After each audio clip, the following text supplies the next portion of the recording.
Média, le podcast des Media Days ici à Lille, et on va parler presse et transformation de la presse avec Olivier de Remaker. Bonjour.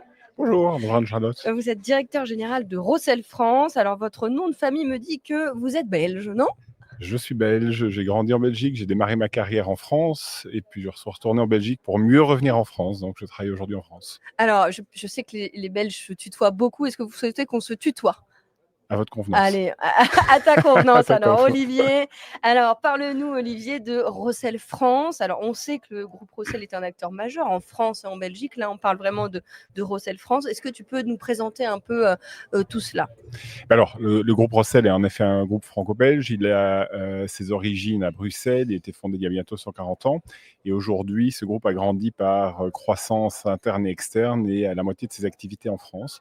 Et en France, plus spécifiquement, on est le troisième groupe de presse quotidienne régionale, actif dans la PQR, actif dans la PHR, actif dans les radios et actif dans l'audiovisuel. C'est environ 1700 collaborateurs sur le pays, sur la France. Ouais, 1700 collaborateurs, ça compte avec notamment La Voix du Nord, l'Union, je cite quelques... Les principaux titres, mais il n'y a pas chez nous, il n'y a pas de grands titres et de petits titres. Il n'y a que des titres qu'on aime beaucoup et qui sont spécifiquement très forts sur chacun de leurs territoires. Donc en effet, le plus grand, c'est La Voix du Nord, suivi de l'Union. On a le Courrier Picard, on a Paris-Normandie.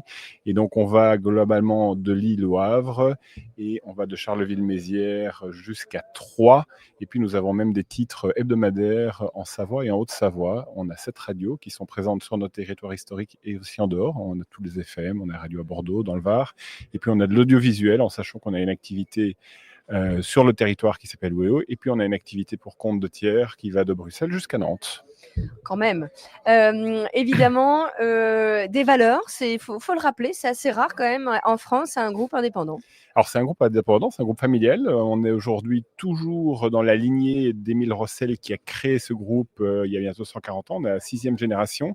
Et ce groupe familial apporte les valeurs familiales, mais garde surtout la valeur d'indépendance. L'indépendance était la valeur première à la création du soir. À l'époque, en Belgique francophone, tous les groupes de presse écrite étaient soit liés au clergé, soit à un syndicat, soit à un parti politique.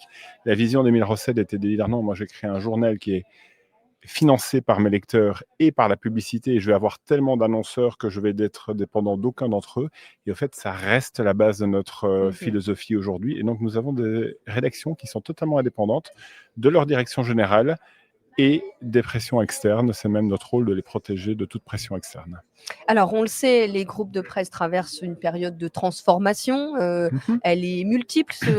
Voilà, il y a beaucoup de transformations en cours. Et comment, finalement, le groupe que vous dirigez y fait face? D'abord, on y fait face de manière volontariste parce qu'en fait, les médias se sont toujours transformés, mais il est vrai qu'avec l'arrivée d'Internet dans les années 90, ça s'est fortement accéléré. Donc, c'est pas de hier, en fait. Ça fait bientôt 30 ans qu'on est en transformation. C'est une transformation perpétuelle.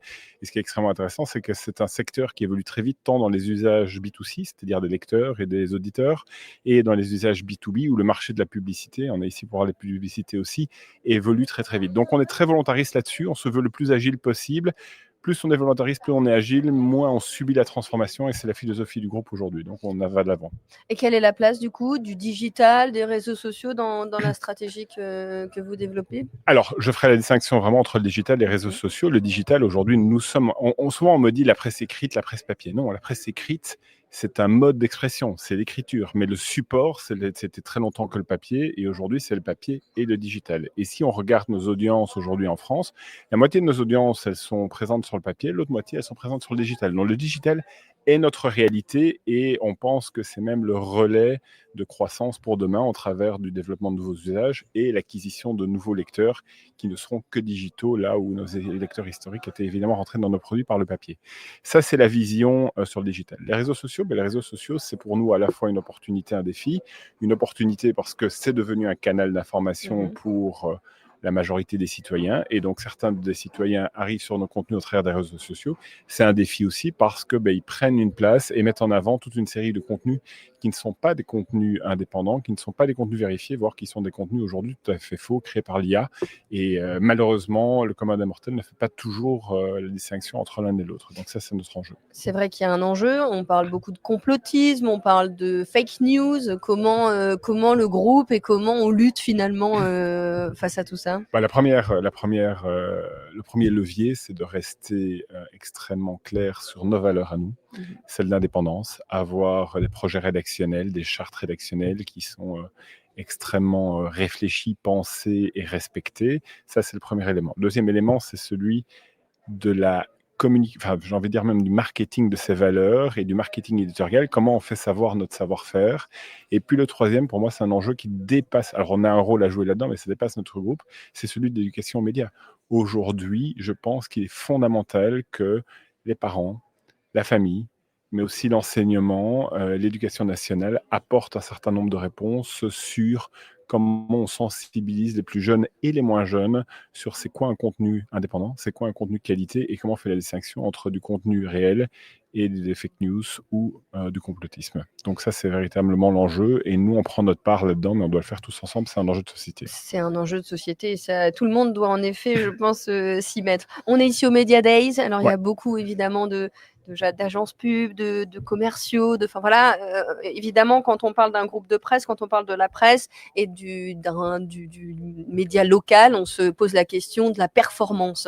Beaucoup, quand un annonceur arrive, va dire je vais toucher combien de personnes, comment finalement on mesure finalement la performance d'un média comme le vôtre ou alors La Voix du Nord ou l'Union, peu importe lequel, pour un annonceur aujourd'hui?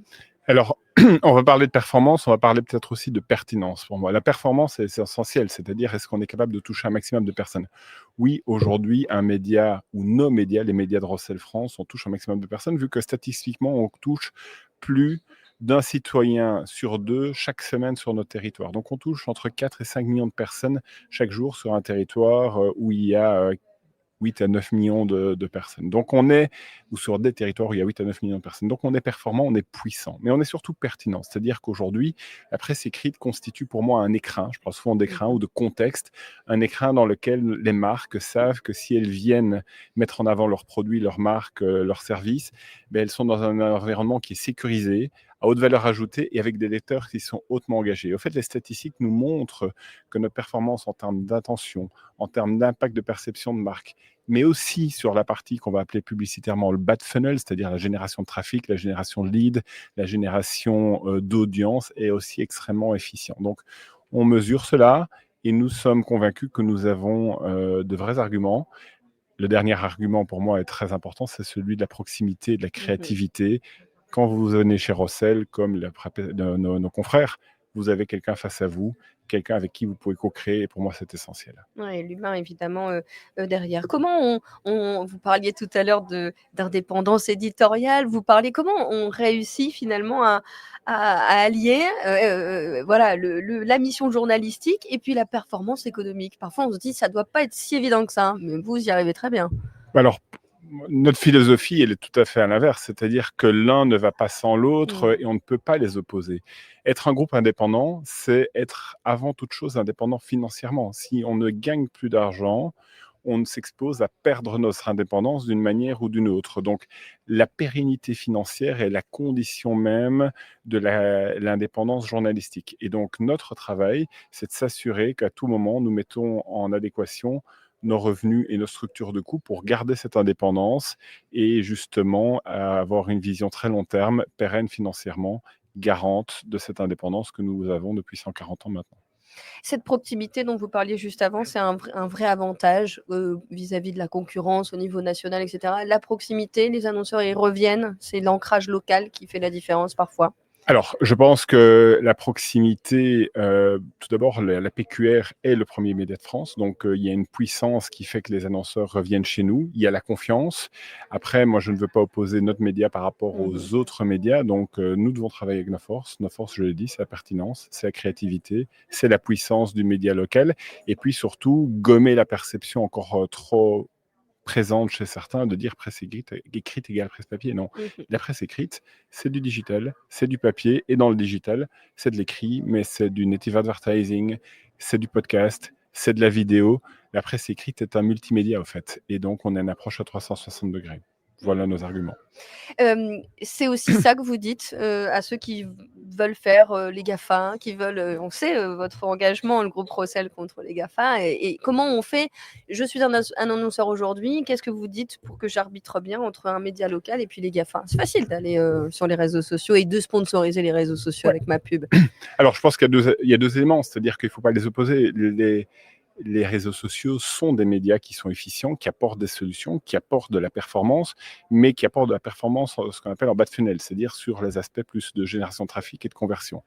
Il n'y a pas de performance sans avoir une marque. Donc déjà, nous sommes, les médias de presse écrite, un excellent support pour aller parler de sa marque, faire connaître sa marque, ses produits, travailler le haut de funnel. Ça, c'est le premier élément. Le deuxième élément, c'est que sur le bas de funnel, nous sommes aussi pertinents et donc il faut avoir une approche marketing qui soit diversifiée et qui ne soit pas monolithique que sur les réseaux sociaux. Ça, c'est sur l'aspect, j'ai travaillé longtemps dans le marketing, c'est sur l'aspect plus marketing des choses. Sur l'aspect plus sociétal, il y a un élément qui m'anime beaucoup, c'est 1 euro dépensé chez Google. Il part quasiment directement de la France en Irlande et de l'Irlande aux États-Unis, sans financer beaucoup d'emplois en Europe, sans financer nos retraites, sans être en proximité. Là où 1 euro dépensé dans la Voie du Nord, le Courrier Picard ou l'Union, c'est un emploi. C'est de l'argent qui sert à créer des emplois en local, qui sert à créer des emplois journalistiques, des emplois de commerciaux, des emplois de marketing, des emplois logistiques, donc tout un écosystème. Et puis surtout, je tends à croire, j'en suis même très convaincu, que nous restons, presse écrite, un pilier de la démocratie. Donc c'est 1 euro dépensé dans un pilier de la démocratie qui est pour moi un élément essentiel. C'est ce qui nous donne du sens, c'est ce qui fait qu'on se bat chaque jour. Quand on est dirigeant d'un groupe de presse comme ça en France, on se projette à combien de temps? 5, 10 ou 3 mois, 6 mois, 1 an? Comment la personne justement me disait, moi c'est 3-6 mois, vous c'est quoi, 5 ans, 10 ans? Alors nous, c'est le plus longtemps possible parce que on a 140 ans et on veut se projeter sur les prochaines dizaines d'années. En tout cas, c'est ce que la famille à l'actionnariat fait. Et donc notre rôle, c'est notre chance même, c'est d'être dans le temps long. Après, pour être dans le temps long, il y a une obligation, c'est d'être efficient au quotidien. Et donc on gère à la fois une vision plus annuelle, c'est-à-dire un pilotage de performance qui est tout à fait classique, mais pour pouvoir nous projeter dans le temps long et continuer à développer et transformer notre activité. C'est la raison aussi pour laquelle le groupe n'a fait que grandir. C'est pour se donner des moyens. Il y a une valeur aujourd'hui, je dirais, à la à la rationalisation et la mise en commun des moyens. Et donc la taille joue un rôle. Et donc le fait que le groupe soit plus grand aujourd'hui qu'il y a 20 ans est un des éléments de projection dans le temps long. Merci beaucoup, Merci Olivier. à toi. Merci, à très On bientôt. se tutoyait, hein, je rappelle.